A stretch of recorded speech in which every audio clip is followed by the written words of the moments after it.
Guys, good morning, welcome back to our YouTube channel. તો આજે છે મંડે, સોમવાર, અને અત્યારે વાગી ગયા છે 8:30. સવારનો નાસ્તો બધું કરી લીધું છે અને અત્યારે ઓફિસે જવા માટે તૈયાર થવું છે. તો ગાઈઝ, એડિટિંગ મને નથી આવડતું. આજે વ્લોગ નાખું છું એનું એડિટિંગ હું જ કરું છું, બટ એક પ્રો વ્લોગર હોય એની એડિટિંગ સ્કિલ કેવી હોય, એના વિડીયોઝ કેવા હોય, એવી રીતે મારાથી એડિટ નથી થતા. મારે એવી રીતે વિડીયોઝ એડિટ કરવા છે. થંબનેલનું કંઈક વિચારવું પડશે. થંબનેલ બનાવવા નથી આવડતા. થંબનેલ હું મારી રીતે બનાવું છું. પહેલાં એપ્લિકેશનમાં થંબનેલ બનાવું, એમાં એક જ ફોટો રહે, પછી પાછી ઇન્સ્ટામાં જાઉં, ઇન્સ્ટામાં એ જ ફોટો રાખી એમાં બીજો ફોટો અપલોડ કરું ને એમાં ટેક્સ્ટ એડિટ કરું. અદરવાઇઝ મારે થંબનેલ કેવી રીતે બનાવવું, મારે થંબનેલ બનાવવા માટે કંઈક એપ્લિકેશન ફાઇન્ડ આઉટ કરવી પડશે. તો ગાઈઝ, અત્યારે ઓફિસે જવા માટે રેડી થઈ ગઈ છું. જાઉં તો 10 વાગ્યાનું, બટ અત્યારે 10:30 થઈ ગયા છે. As usual I am late. Oh my God, ચાવી લાગી. તો ઓફિસે જઈએ. મમ્મી, હું જાઉં.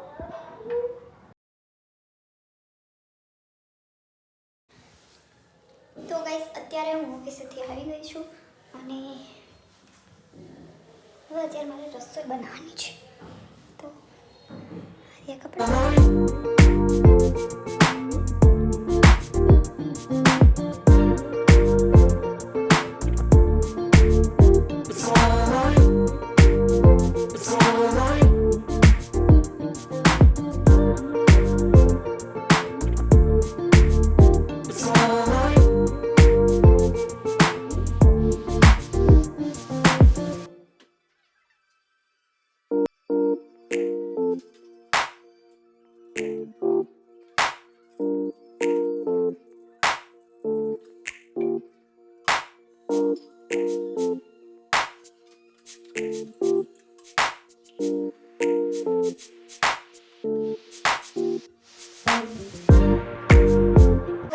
ઓફિસથી આવી અને કાલે મેં પડદા ધોયા હતા ને, પડદા લગાવ્યા અને અત્યારે હું રસોઈ બનાવું છું.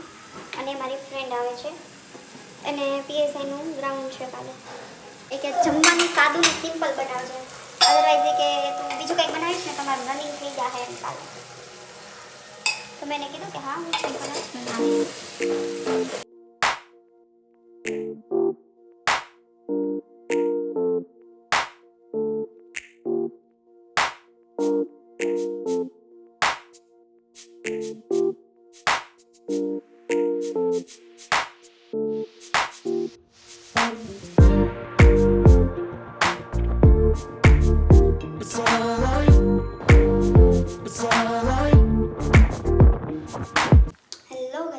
Welcome back to my YouTube channel.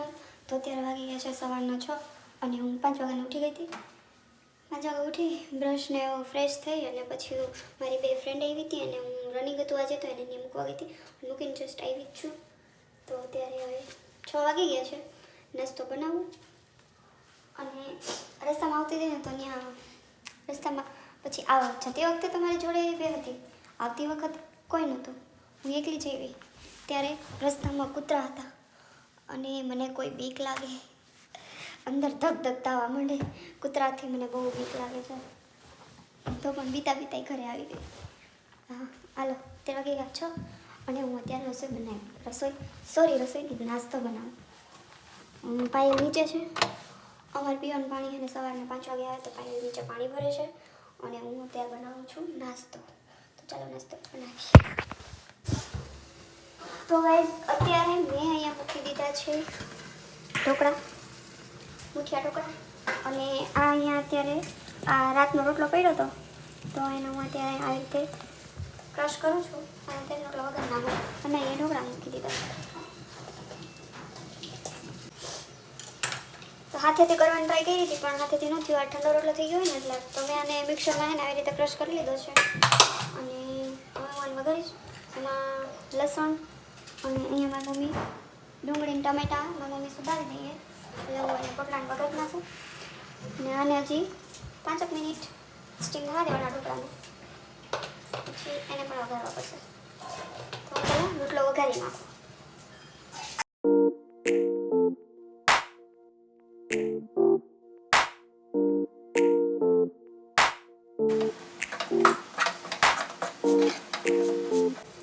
આ જેટલો મસ્ત ટેસ્ટી બન્યો છે ને એમાં છાશવાળો બનાવવો નથી. તો આ વઘારેલો રોટલો બની ગયો. તો ગાઈસ પહેલાં તો એવું લાગ્યું કે આ પાક્યા નથી, તો મારાથી ઢીલો લોટ રહી ગયો હતો ને એના લીધે, બટ એવું નહોતું. થોડા ઠંડા થવા દીધા ને એટલે વ્યવસ્થિત થઈ ગયા છે. તો અહીંયા બને છે ચા અને અહીંયા હું વઘારું છું ઢોકળા. તો પહેલાં ચા બનાવ્યો હતો એ બધાએ પી લીધો હતો અને હવે નાસ્તામાં ઢોકળા સાથે ચા. મારી મમ્મી બનાવે છે ચા અને હું અહીંયા વઘારું છું ઢોકળા. તો ગાઈસ હું, મારી મમ્મી અને પાયલ અમે ત્રણેય લોકો ઢોકળા અને વઘારેલો રોટલો અમે નાસ્તો કરીએ છીએ. આવી જાઓ તમે નાસ્તો કરવા. તો ગાઈસ અત્યારે હું ઓફિસે જવા માટે રેડી થઈ ગઈ છું ને. હું ઓફિસે જાઉં છું. મમ્મી હું જાઉં હો. એ મમ્મી મારો દુપટ્ટો થઈ ગયો. દુપટ્ટો લઈ. તો ગાઈસ જાતી વખતે જ મને બધું યાદ આવે. Suddenly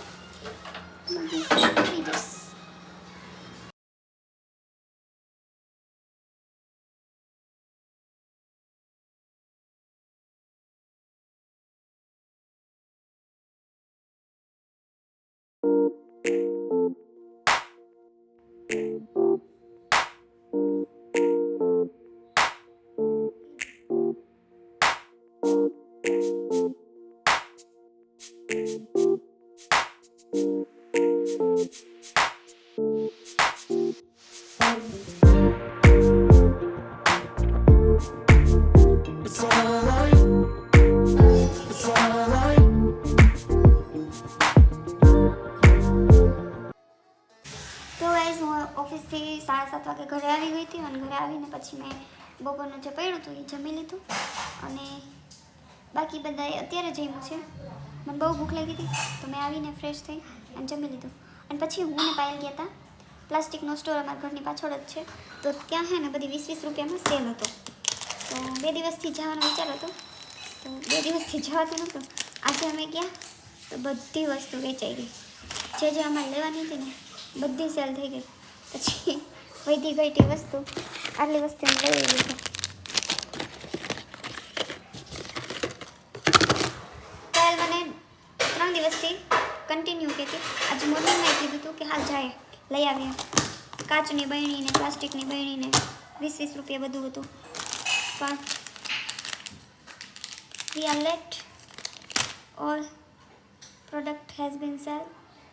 Then we buy this one. અમારા માટે કાંઈ રહ્યું જ નહીં. પાછો સેલ આવે ત્યાં જોઈએ. હવે પાછો સેલ આવશે, હવે નવી વસ્તુ આવશે ને એનો ભાવ વધારે છે. તો કહેવાનું તો ઘણું બધું છે, માઇન્ડમાંય ઘણું બધું છે, પણ રાઈટ ટાઈમ નથી. જ્યારે સમય આવશે ત્યાં બધું જ કહેવાનું જ છે. અને જે લોકો મારા ધ્યાનમાં છે તો ધ્યાનમાં જ છે. તો